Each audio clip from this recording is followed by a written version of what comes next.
मित्रों, हमने पिछले वीडियो में अनुलोम विलोम प्राणायाम के बारे में जाना। वैसे तो बहुत से प्राणायाम, जैसे मैंने शुरुआत में बोला था कि अलग अलग तरह के बहुत से हो सकते हैं, परंतु रोजमर्रा में हम इतने प्राणायाम करते चले जाएं तो काफ़ी है।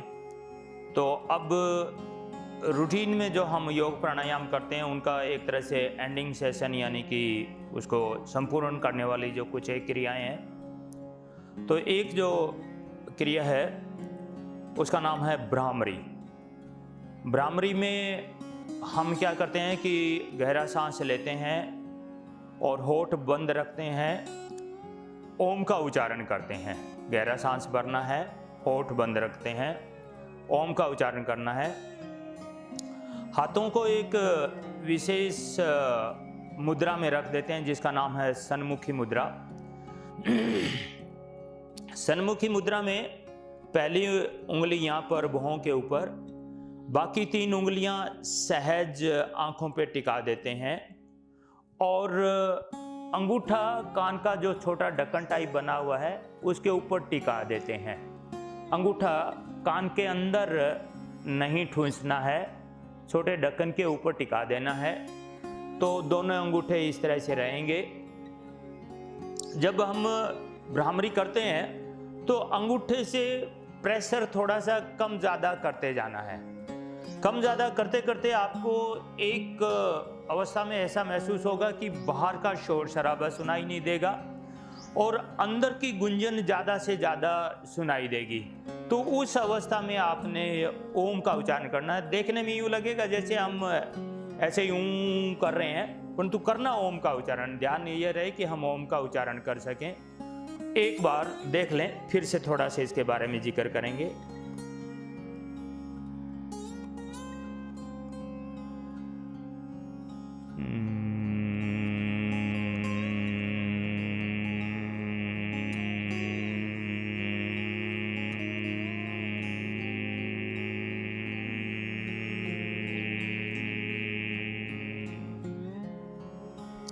क्या किया?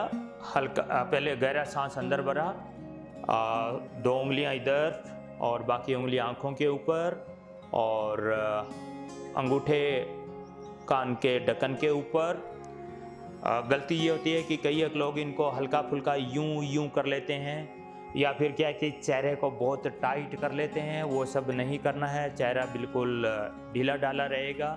एक बार फिर सुन लें, करना ओम का उच्चारण है।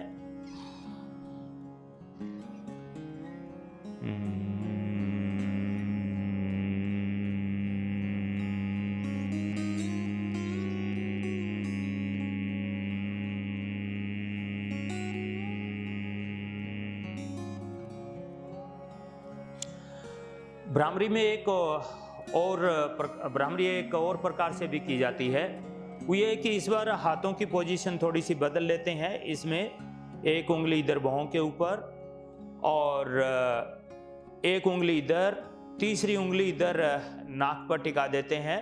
तो इस तरह से हमने करना है। जब सांस लेंगे तो ये तीसरी उंगली नाक से दूर रहेगी।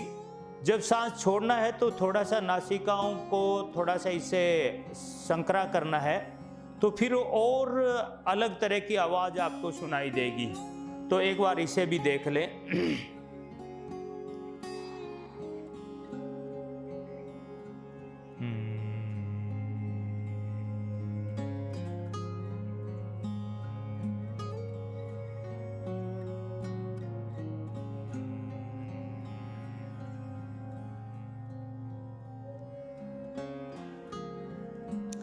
तो इस तरह से हम भ्रामरी करते हैं। भ्रामरी के बाद में अगला जो है उसका नाम है उद्गीत।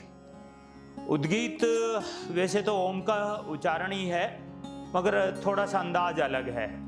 उद्गीत में हम उतना जोर से लंबा ओम का उच्चारण नहीं करते, बिल्कुल हल्का सा और थोड़ी देर ही ओम का उच्चारण, मगर करना तो कम से कम 3 बार है। एक बार सुन लें। ओम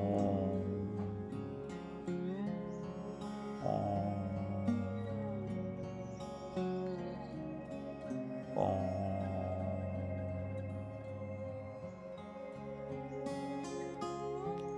उद्गीत के बाद में आता है प्रणव ध्यान। लोग बाग प्रणव ध्यान करना छोड़ देते हैं, जबकि बहुत जरूरी है। इसका अपना एक असर है, बहुत जरूरी है। होता यह है कि जब हम प्राणायाम करना शुरू करते हैं, धीरे धीरे धीरे धीरे जैसे जैसे अलग अलग तरह के प्राणायाम करते जाते हैं, तो हमारे अंदर का जो सिस्टम है वो काफ़ी हाइपर एक्टिव, अति क्रियाशील हो जाता है। तो उसको वापिस सहज अवस्था में लाना भी जरूरी है। तो अपना जो प्रणव ध्यान है वो यही करेगा। प्रणव ध्यान में हम आरामदारी से बैठते हैं, मगर रीढ़ की हड्डी तो सीधी ही रखेंगे। रीढ़ की हड्डी को यूं ढीला करके तो नहीं बैठना है, ये पोर्शन थोड़ा खींच के ही रखना है।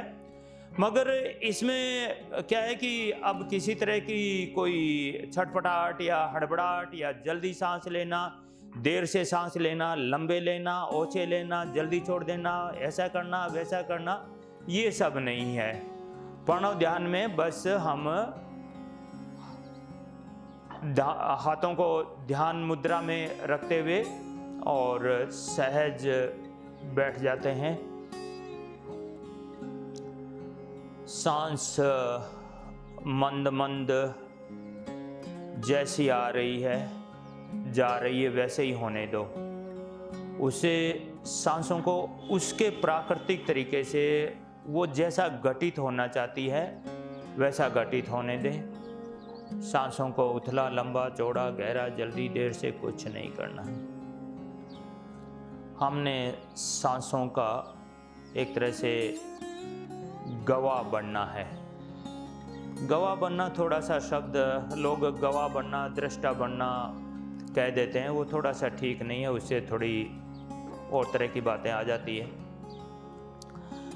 मैं ये कहूँगा कि आप आती जाती सांसों के प्रति सचेत बने रहें। सचेत तो बने रहना है, परंतु सांसों के साथ में कोई छेड़खानी नहीं करनी।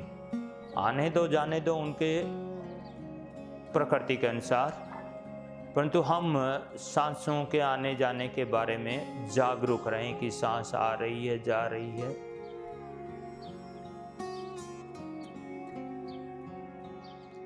जानबूझ के धीमा या जल्दी कुछ नहीं करना।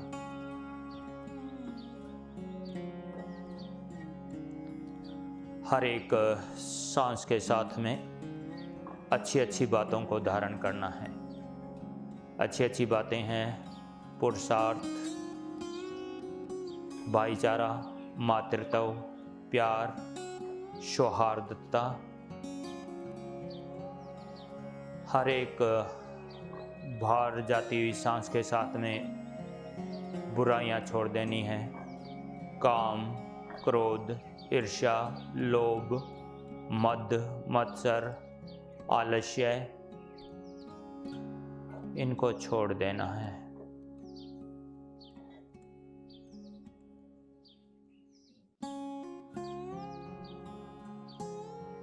हर एक सांस के साथ में परम सत्ता परमेश्वर का कोई भी नाम जो आपको जचता हो, उसका मन ही मन उच्चारण कर सकते हैं। उस परमेश्वर के उस रूप में हम खो सकते हैं। बिल्कुल शांत। करीब 4-5 मिनट हमें प्रणव ध्यान करना है।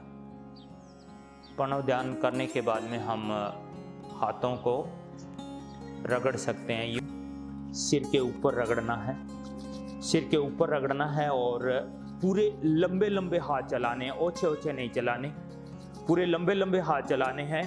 और हाथों उंगलियों की जो छोर है उसको भी गर्म करो, उंगलियों के बीच की जो जगह है वो भी गर्म करो, अंगूठे भी गर्म करो। तो लंबे लंबे और थोड़ा दम लगा के और जल्दी जल्दी, लंबे लंबे दम लगा के जल्दी जल्दी, और पूरी हथेलियां गर्म हो जाए, पूरी हथेलियां गर्म हो जाए। सिर के ऊपर रखो और थोड़े लंबे लंबे चलाओ। और फिर इसे चेहरे पर, कपाल पर, गर्दन पर अपने छाती पर, हृदय, सब कुछ। ये एक ऊर्जा जनरेट करने का तरीका है। साथ में थोड़ा एक्यूप्रेशर भी हो जाता है आपस में रगड़ने से। तो इस तरह से ये करते हैं। प्राणायाम या कुछ एक और भी है, जैसे उज्जाई है, उद्गीत है, उज्जाई और शीतली, सितकारी। तो ये और भी हैं, मगर मैंने उनका जिक्र नहीं किया, वो विशेष स्थिति के लिए ज़रूरी होती है। प्रायः हम इतने ही प्राणायाम करते हैं। तो इसी के साथ में तो कुछ एक तालियां वगैरह बजा लें, कर लें, या हास्यासन कर लें, तो इससे प्राणायाम का असर दुगना हो जाएगा। तो बहरहाल प्राणायाम के बारे में इतना ही। आप सभी का बहुत बहुत धन्यवाद।